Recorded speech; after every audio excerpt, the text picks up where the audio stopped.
I love monkeys.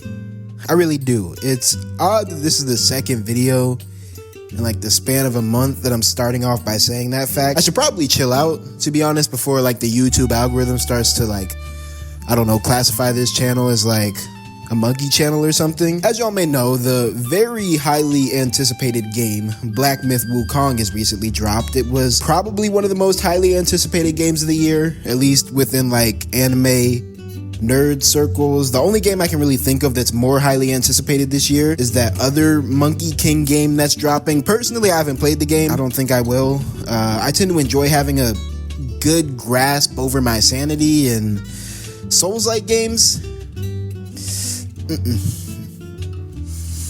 But even if the game itself isn't for me just due to like the nature of its gameplay or whatever, I am no different than every other nerd ass nigga on the planet. I love me some good Sun Wukong content. In light of the recent hype bubbling around Sun Wukong's name thanks to the new game, I wanted to find a way to add my own voice to the conversation, but again, since I'm not playing that shit, I had to take a different route, right? I had to find something I was more comfortable with doing.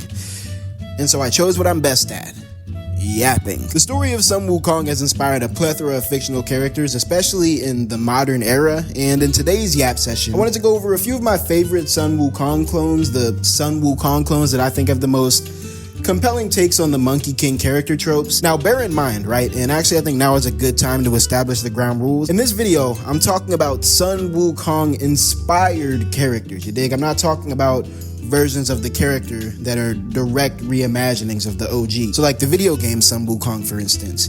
Pretty sure he's just another interpretation of the same character. Maybe not. I haven't played the game, but like a good rule of thumb is like, if your character's name is Sun Wukong or Monkey King or any sort of direct reference like that, they're probably not going to be on the list, bro. In addition to that rule, I've also compiled a list of quote-unquote Wukongisms, and these are just basically character traits that we can use to identify these different Sun Wukong-inspired characters. Basically, any character that I put on this list is going to have at least two of these essential Sun Wukong character traits that I'm about to list out. Trait number 1.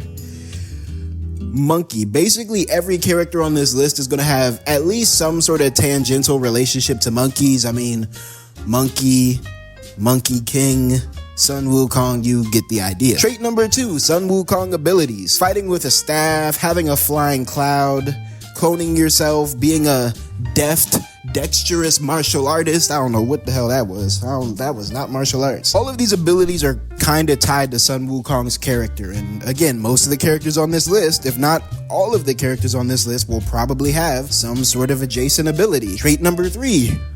Personality. The Monkey King has some pretty well documented and consistent character traits. He's a prankster, a trickster, a thief, a fighter. You know, he likes to squabble. He's pretty ambitious. You get the idea. All the characters on this list have traits that align with these Sun Wukong character traits in some sort of way. And finally, trait number 4. This is more of a, I guess, bonus trait that seals the deal with some of these characters, like, you know, just a cherry on top, if you will, or a peach on top, since, you know, Monkey King, peaches, blah, blah, blah. But if a character has 2 of these traits and has similar attire to Sun Wukong, yeah, bro, it's basically no question at that point. Anywho, now that we've gotten all the contextual yap out the way and probably lost a cool, I don't know, 50% of the retention on this video for taking too long to get to the point, it's time for those of us that remain to get on with the actual list, to actually get to the point of the video. And so we'll do so by starting off with number 5 on my list of the top 5 Sun Wukong ripoffs.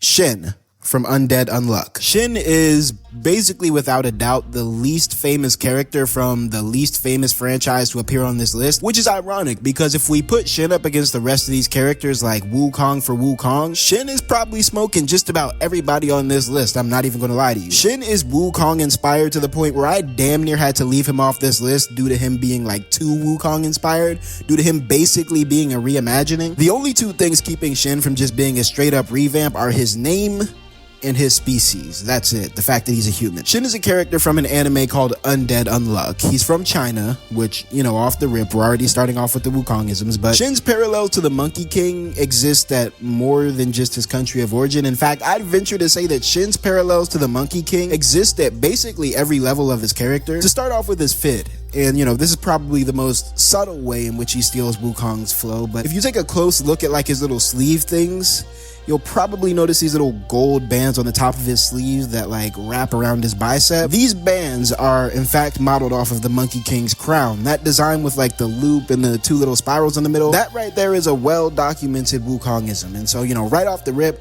we're already awarding 1 point to Shin just for his fit. Moving on to Shin's combat abilities and fighting style, and you know, this is where we get like the bulk of the Wukongisms in Shin's character. Simply put, when it comes to like fighting and combat, Shin is just a straight up Sun Wukong clone, and there's simply no other way to put it. He's a martial artist, right? He fights using kung fu. When it comes to the weapons that he utilizes during fighting, he literally just stole Sun Wukong's whole loadout. Like, you know, he has the Nimbus Cloud, he has a giant expanding pole that can go all the way up to space. It's actually pretty cool. Even his in-universe superpower contributes to like this whole Sun Wukong adjacency that he has. Without getting too much into the weeds of things, because Undead Unluck does have a pretty in-depth power system, but basically this nigga has the ability to make his opponents do the opposite of what they intend to do. So if you're fighting him and you intend to go right, you go left. If you intend to go forward, you go back. Something like that type shit. Now obviously a power like this is pretty difficult to fight against, pretty difficult to defend against, especially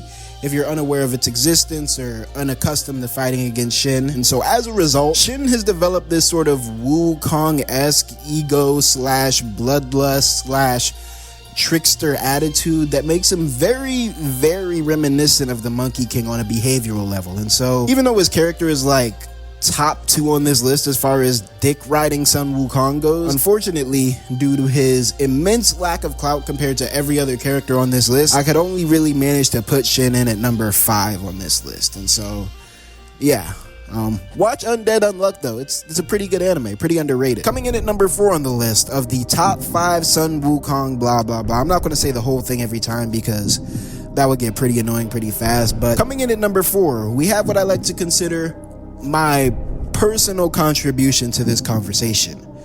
What do I mean by that? Well, if I'm being honest, most of the characters on this list have had their adjacency to Sun Wukong discussed at length on various parts of the internet at some point in time. Like I said earlier, there's something about nerds and Sun Wukong that just, I don't know, go together very well. And so you bet your bottom ball sack that if a character drops and they are Sun Wukong inspired or have any sort of relation that can be tied back to Sun Wukong, that relation will be promptly discussed on the internet. This, again, if I'm being honest, made it very easy in the research portion of this video. All I had to do was spend like 15 minutes on TV tropes and Reddit, and you know, boom, I had my full list just like that. Now I did try to do my due diligence in picking characters that I thought were unique takes on the Wukongisms, and you know, I think I did a decent job. But at a certain point, you know, as I was about to start scripting this video, the contrarian in me was like, so this is it, bro?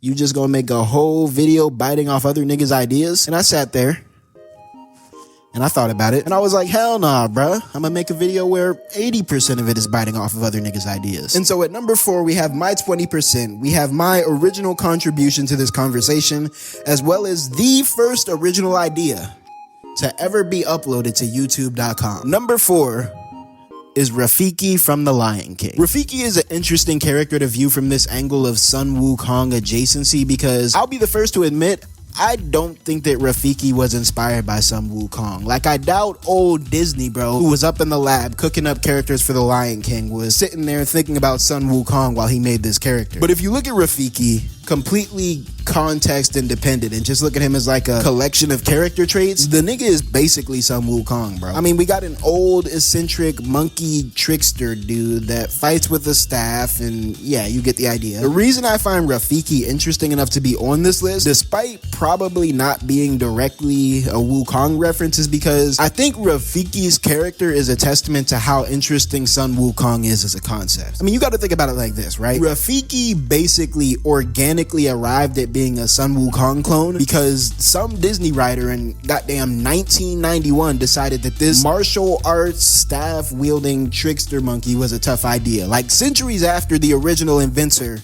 of the idea decided the same thing with Sun Wukong. Granted, I don't have any proof that Wukong wasn't taken into account when creating Rafiki. I know Disney has a long storied history of just like going to different cultures and, you know, stealing their flow for movies. In fact, wasn't the whole Lion King concept a stolen flow from like Kimba the White Lion or some shit? We might got to look into that a bit. But for now, based off what we have, I got Rafiki on this list at number 4. At number 3, we have our first and only woman on this list. A woman that initially wasn't even going to be on this list, I'm not even going to lie to you. This spot on the list was originally occupied by 𝙏𝙖𝙡𝙠, but there's only so much you can say about a fucking Pokemon in the grand scheme of things. Like, 𝙏𝙏𝙡𝙠 is a species, not a character. Well, depending on the 𝙏𝙏𝙡𝙠, but I really wanted to find a monkey queen to put on this list, you dig? There's a whole lot of monkey kings out there, not really many monkey queens, and I didn't want this list to just be a sausage party of monkey meat.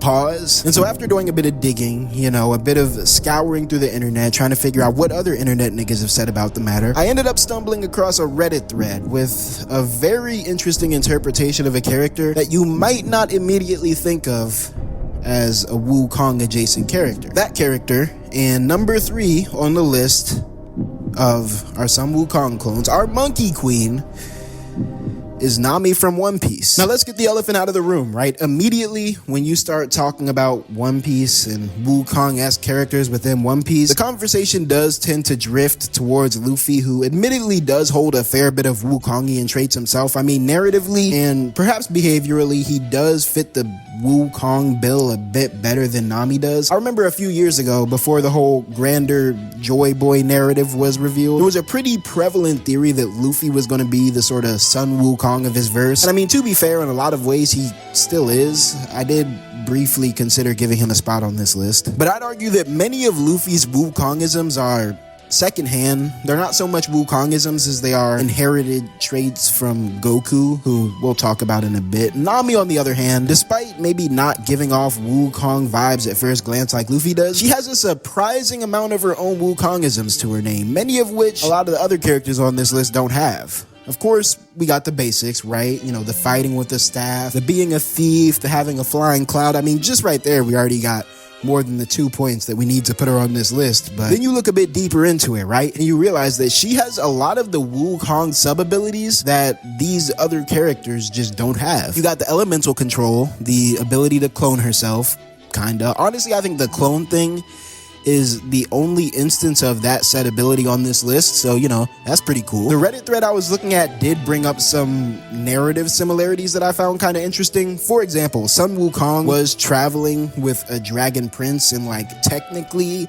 Luffy is the son of a nigga named Dragon, and so like you could argue, I mean, it's a reach, but you see the vision, right? Another similarity that I'd like to amend to the ones pointed out on this Reddit thread is Nami's relationship to Peaches. Sun Wukong, you know, Peaches are a pretty important part of his narrative. If I remember correctly, it was like a special peach that gave him his immortality in the first place. And then you got Nami, right? She got that special peach up on the back of her legs. And at number 2 on this list, we have the most controversial placement on this list. Not because this character doesn't belong on the list. I think everyone can agree that they do, but more so because many would argue that they belong at the top of this list. At number 2, we have Son Goku from Dragon Ball / Dragon Ball Z / Dragon Ball GT / Dragon Ball. Now, I'm not going to sit here and waste your time going over just how Wukong-esque this nigga Goku is. Goku is the definitive Sun Wukong clone. There is no argument for that fact. If Sun Wukong is the father, no blasphemy shit, but if Sun Wukong is the father, then like Goku is the son, and then I guess that makes me the host. We all know how much of a Wukongian Goku is, so I think instead of reiterating every single way in which Goku's character is inspired by that of Sun Wukong, this section of the video would probably be better spent explaining why I didn't put Goku at number 1 before, you know, the Dragon Ball fans come and shoot me in the head. You see,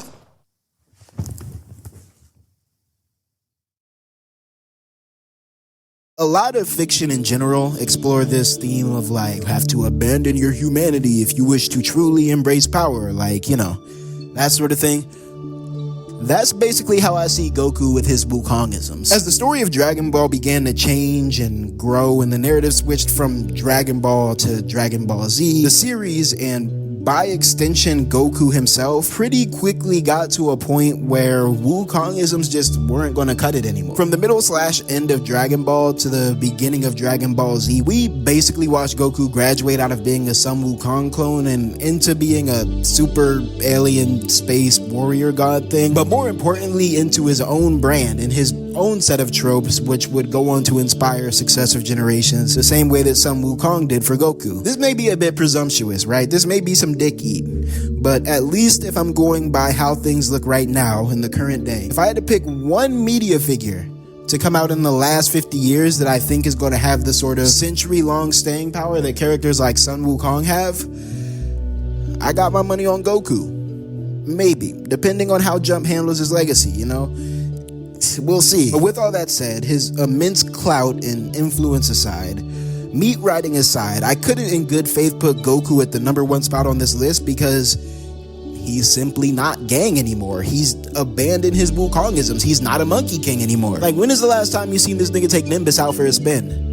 Exactly, bro. He got that nigga Nimbus up in the garage gathering dust. I've seen him ride a tractor more frequently than I've seen him ride Nimbus. That's crazy. But it's really not crazy if you think about it, because if you can instantaneously transmit. And at that, ladies and gentlemen, we finally close in on our #1 spot. The definitive #1 Monkey King ripoff in all of fiction. It's been a good list. A good monkey list. I don't really know what to say here. I'm just stalling for time. But at the #1 spot on our list, we have Aang from Avatar: The Last Airbender. That wasn't heat. I've wanted to talk about Avatar: The Last Airbender on this channel for quite a bit of time now. I'm not going to say I never had the opportunity to. I suppose I never seized the opportunity to, but hey, look at us. I can't say for sure if Aang was directly inspired by Sun Wukong. I mean, he undeniably holds a lot of Wukongisms, be it martial arts, elemental control, trickster mentality, being trapped under / within a giant geological mass like a mountain or a glacier. That's a pretty specific one. I mean, if we really want to get disrespectful, we can point out the fact that he does look pretty aesthetically similar to a monkey big ears ass boy. The creators of Avatar: The Last Airbender have gone on record quite a bit to explain their thought process behind creating the show and creating Aang, and admittedly, during my research, I found nary a mention of Sun Wukong in the mix. However, I'm not sure how much I buy that. You mean to tell me that Avatar, a series dripping in Chinese and Buddhist tradition, didn't have one mention of Sun Wukong back in the writer's room? Stop playing with me. You mean to tell me that Momo, whose name literally translates to peach in Japanese, has no relation to Sun Wukong, that's all just a coincidence? Yes, it is. That one actually probably is a coincidence. I still felt like it was worth bringing up, though. If I'm being honest, a part of me does believe that Aang's character was developed independently of Sun Wukong. However, direct ripoff or not, it can't be denied that Aang is a character pulled inspiration from many of the same wells that Sun Wukong pulled from centuries before. You can try to deny it, and you know, I'll fuck around. I'll hit you in the face with this big ass Kyoshi. But the reason I thought Aang was worthy of topping this list, thus inducting him into the fucking hall of fucking list toppers, I don't know. Give that nigga a Goaty award or something. Actually don't. I think the PNG for the Goaty award is still on my old laptop, and I don't feel like trying to boot that junk back up. But the reason I felt like Aang surpassed the other characters on this list is because of personal bias. It's because Aang has it all. He has a strong Wukong influence, but he also has a very substantial amount of originality in his character. He doesn't feel like a bite, but he also didn't sacrifice this Wukong influence in favor of originality like old Kakarot did. And also, you know, as a little cherry on top, the nigga got clout. And so, you know, people actually know about it. Aang may not be the #1 Wukongian on this list in each individual category. Now that I think about it, he's probably like #2 in each individual category. But with that said, that does make him the most well-rounded Wukongian on this list. And so, there you have it.